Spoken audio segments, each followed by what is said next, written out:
हरि ओम प्रिय भक्तों, आज के इस वीडियो में संत श्री आशाराम बापू के जीवन और उन पर लगे विवादों का आध्यात्मिक विश्लेषण करेंगे, जिसे आप सबको ध्यान से सुनना और समझना चाहिए। पहले तो उनके द्वारा समाज सेवा और समाज के हित में किए गए कार्यों को एक नज़र देखते हैं, फिर उन पर लगे आरोपों पर भी आध्यात्मिक विश्लेषण करेंगे। संत श्री आशाराम बापू जी सनातन धर्म के एक मजबूत स्तंभ है। संत श्री आशाराम बापू एक भारतीय धार्मिक गुरु और आध्यात्मिक व्यक्तित्व रहे हैं, जिनके अनुयायी लाखों की संख्या में भारत और विदेशों में भी फैले हुए हैं। उनके जीवन की यात्रा और उपलब्धियों का वर्णन करते समय हमें उनके द्वारा किए गए विभिन्न कार्यों, सामाजिक योगदान, आध्यात्मिक शिक्षा और उनके द्वारा स्थापित संगठनों के माध्यम से किए गए कार्यों पर ध्यान देना होगा। उनके समय में सनातन धर्म की नींव कमजोर होने लगी थी। उसका मुख्य कारण था उच्च नीच और जाति का भेदभाव। हिंदू धर्म के उच्च वर्गीय लोग पिछड़ों को प्रताड़ित और दबाना चाहते थे, जिसका फायदा उठाकर अन्य धर्मों के लोग उन पीड़ितों का आसानी से धर्म परिवर्तन कराने में सफल हो रहे थे। ऐसे समय में बापू एक मजबूत स्तंभ के रूप में उभरे। उन्होंने अपने आश्रमों और सत्संगों को जाति भेद और उच्च नीच के भेद से रहित रखा। गरीबों और असहायों की मदद के लिए यथासंभव योजनाएं बनाई और उसे मूर्त रूप दिया, जिससे अन्य धर्मों को अपनाने वाले लोग फिर से स्वधर्म को अपनाने लगे। उन्होंने अपने शिष्यों को बाल संस्कार केंद्रों की स्थापना कर बच्चों में सनातन संस्कार डालने के लिए प्रोत्साहित किया। ऐसे युग पुरुष के साथ जो हुआ वो अच्छा नहीं हुआ। इस पर आगे विचार करेंगे कि आखिर ऐसा क्यों हुआ। बचपन से ही आशाराम जी के मन में आध्यात्मिकता के प्रति झुकाव था और वे साधुओं और संतों की संगत में रहना पसंद करते थे। उनकी आध्यात्मिक यात्रा की शुरुआत तब हुई जब उन्होंने स्वामी श्री लीलाशाह जी महाराज के सानिध्य में दीक्षा ली और अध्यात्म के मार्ग पर चलने लगे। आशाराम बापू ने 1970 के दशक में सत्संग देना शुरू किया और जल्द ही उनकी लोकप्रियता बढ़ने लगी। उन्होंने संत श्री आशाराम जी आश्रम की स्थापना की, जिसके माध्यम से लोगों को अध्यात्म, ध्यान और भक्ति का मार्ग दिखाने का प्रयास किया गया। उनके आश्रमों की संख्या धीरे धीरे बढ़ती गई और देश विदेश में अनेक स्थानों पर उनके आश्रम और केंद्र स्थापित किए गए। इन आश्रमों में साधना, योग और अध्यात्म के विभिन्न कार्यक्रम आयोजित किए जाते हैं। संत श्री आशाराम बापू ने अपनी शिक्षा और उपदेशों के माध्यम से समाज में सनातन के प्रति एक जागरूकता का संचार किया, जिसे अनदेखा कर देना सनातन धर्मियों के लिए किसी भी तरह से उचित नहीं होगा। संत श्री आशाराम बापू ने अपने सत्संगों के माध्यम से योग और ध्यान की शिक्षा दी। उन्होंने लोगों को योग के माध्यम से स्वस्थ और संतुलित जीवन जीने की प्रेरणा दी।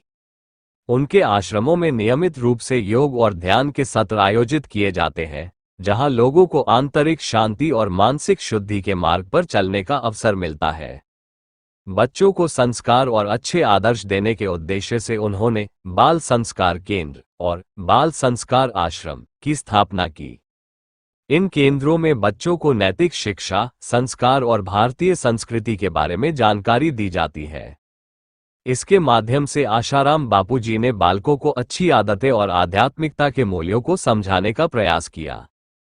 संत आशाराम बापू जी का मानना है कि शिक्षा से समाज का विकास होगा, इसलिए बापू जी ने गरीब और वंचित बच्चों के लिए निःशुल्क शिक्षा का प्रबंध किया। उनके द्वारा स्थापित गुरुकुलों में बच्चों को आधुनिक शिक्षा के साथ साथ वैदिक और नैतिक शिक्षा भी दी जाती है। इन गुरुकुलों में बच्चों को आत्मनिर्भर बनाने के लिए उन्हें विभिन्न कौशल और संस्कारों की भी शिक्षा दी जाती है।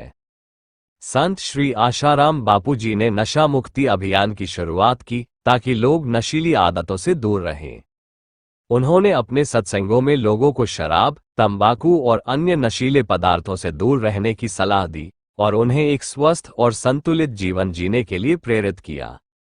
उनके आश्रम द्वारा प्राकृतिक आपदाओं के समय राहत कार्य भी किए गए, जैसे भूकंप, बाढ़ या अन्य आपदाओं के दौरान उनके अनुयायियों ने प्रभावित क्षेत्रों में जाकर राहत सामग्री वितरित की।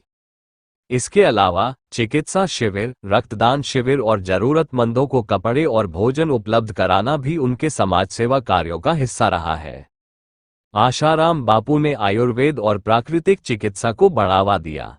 उनके आश्रमों में आयुर्वेदिक चिकित्सा का प्रबंध किया गया और लोगों को स्वास्थ्य लाभ प्राप्त करने के लिए आयुर्वेदिक दवाओं और प्राकृतिक चिकित्सा का सुझाव दिया गया। उनके अनुयायियों को अपने जीवन में प्रकृति के करीब रहने और स्वास्थ्य के प्रति जागरूक होने का संदेश दिया गया। उन्होंने भारतीय संस्कृति और धर्म के प्रति लोगों को जागरूक किया और भारतीय परंपराओं के महत्व को बताया। उनके सत्संगों में भारतीय संस्कृति की महिमा, वेद, उपनिषद और भगवद गीता के उपदेशों का वर्णन किया जाता था, जिससे लोग भारतीय संस्कृति के प्रति गर्व और सम्मान का अनुभव करते हैं। संत श्री आशाराम बापू के अनुयायियों ने वृक्षारोपण और स्वच्छता अभियानों के माध्यम से पर्यावरण संरक्षण के कार्य किए। इसके अंतर्गत उनके आश्रमों द्वारा वृक्षारोपण कार्यक्रम आयोजित किए गए, जिससे पर्यावरण को संरक्षित रखने में मदद मिली। उन्होंने महिलाओं को आत्मनिर्भर बनने और अपने अधिकारों के प्रति जागरूक होने के लिए प्रेरित किया। उनके सत्संगों में महिलाओं के आत्मसम्मान, शिक्षा और सशक्तिकरण पर भी जोर दिया गया। उन्होंने महिलाओं को समाज में उचित सम्मान और स्थान देने के लिए अपने उपदेशों के माध्यम से जागरूकता का संचार किया। ऐसे महान आत्मा संत आशाराम बापू का जीवन एक समय विवादों से भी घिर गया। इस विवाद ने उनके अनुयायियों और समाज में उनकी छवि को प्रभावित किया। उनके अनुयायी इस मुद्दे पर विभाजित हो गए और उनके आश्रमों की गतिविधियों पर भी प्रश्न उठे। इन सभी विवादों के बावजूद संत आशाराम बापू का जीवन बहुत सारी उपलब्धियों से भरा है और उनके अनुयायियों का प्रेम उनके प्रति कम नहीं हुआ है। यह उनके निर्दोष और सच्चे व्यक्तित्व का प्रभाव है कि किसी को भी यह विश्वास नहीं होता कि बापू ऐसा कर सकते हैं। यह अवश्य कहीं न कहीं कोई षड्यंत्र है। इस षड्यंत्र के पीछे क्या है, यह मुझे नहीं मालूम, लेकिन आध्यात्मिक दृष्टिकोण से देखा जाए या स्वयं बापू जी के प्रवचनों के आधार पर भी देखा जाए तो एक आत्मज्ञानी संत कर्मयोग और कर्मों में संन्यास योग का साधक होता है, जिसमें साधक के सामने जो भी कर्तव्य कर्म आए उनको बिना किसी कामना के ईश्वर की इच्छा समझकर करते जाना होता है। ब्रह्म ज्ञान की स्थिति कर्मों से ऊपर होती है। उनके अच्छे और बुरे कर्मों का कोई फल ही उत्पन्न नहीं होता, जिससे उस महात्मा के कर्म बंधन मिट जाते हैं और वह जीते जी मुक्त होता है तथा शरीर त्यागने के बाद भी ईश्वर के परम धाम को प्राप्त होता है। ये बात भगवान श्री कृष्ण ने श्रीमद् भगवद गीता में बताया है। और यह भी कि इस कर्मयोग की थोड़ी सी भी साधना करने वाला या जिसकी यह साधना बीच में ही छूट गई हो, उसका कभी भी पतन नहीं होता।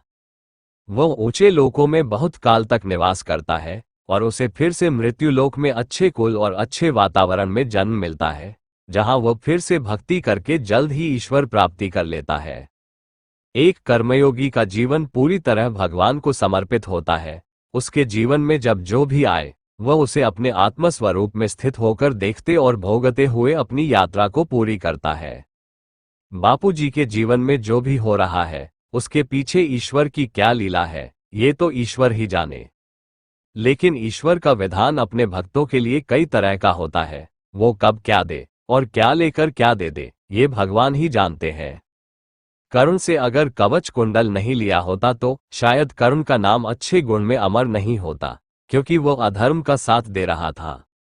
ईसा मसीह को सूली नहीं मिलता तो वह भी इतना अमर नहीं होते। सुकरात को जहर मिला तो अमर हो गए, मीरा भी विष पीकर अमर हो गई। बुद्ध पर भी कई इल्जाम लगाए गए। साईं बाबा को फंसाने के लिए नाचने वाली को भेजा गया, पर बाबा के पास आते ही उसने भजन गाना शुरू कर दिया। और भी कई संतों को बदनाम करने की कोशिशें की गई, लेकिन उनकी अच्छाइयों के सामने वे ज्यादा देर तक टिक नहीं पाए। रजनीश जेल की सजा भुगतने के बाद अमर हो गए। रजनीश कहीं से भी भगवान की सत्ता और सनातन शास्त्रों से अलग नहीं हुए। उनकी विचारधारा थोड़ी अलग थी और बातों को कहने का तरीका अलग था। आज भी उनके विचारधारा को लोग जी रहे हैं और मान भी रहे हैं। बापू जी के वचन एकदम शास्त्र सम्मत और प्रामाणिक है। उन्होंने अपने जीवन में आध्यात्मिकता, समाज सेवा, नशा मुक्ति, शिक्षा और स्वास्थ्य के क्षेत्र में अनेक कार्य किए, जिससे समाज में एक सकारात्मक प्रभाव पड़ा। उनके उपदेश और शिक्षाएं उनके अनुयायियों के लिए मार्गदर्शक रहीं और उनके समाज सेवा कार्य भी सराहनीय रहे। उनके व्यक्तित्व और उनके द्वारा किए गए कार्यों की समाज पर एक गहरी छाप पड़ी। उनके अनुयायी आज भी उनकी शिक्षाओं और उपदेशों का पालन करते हैं और उनके द्वारा स्थापित आश्रमों में समाज सेवा और भक्ति के कार्य जारी है। उनका जीवन ये दर्शाता है कि मानव जीवन में उतार चढ़ाव आते हैं और किसी भी व्यक्ति का मूल्यांकन केवल उसके द्वारा किए गए समाज उत्थान के कार्यों और उसके द्वारा समाज को दी गई सेवा से ही किया जाना चाहिए। बापू जी द्वारा दिए गए ज्ञान के अनुसार लाखों भक्त अपना जीवन जी रहे हैं और जब तक ये धारा रहेगी तब तक उनके विचारों और ज्ञान को मानने वाले लोग रहेंगे। यही बापू जी की अमरता है। अमरत्व कुछ और नहीं है। जनमानस के दिल में जिंदा रहना ही अमरता है जो बापू जी ने प्राप्त कर लिया है। उनके ज्ञान को जीवंत मानते हुए उस पर अमल करना गुरु भक्तों के लिए यही सच्ची गुरु भक्ति भी होगी। धन्यवाद। शुभम अस्तु।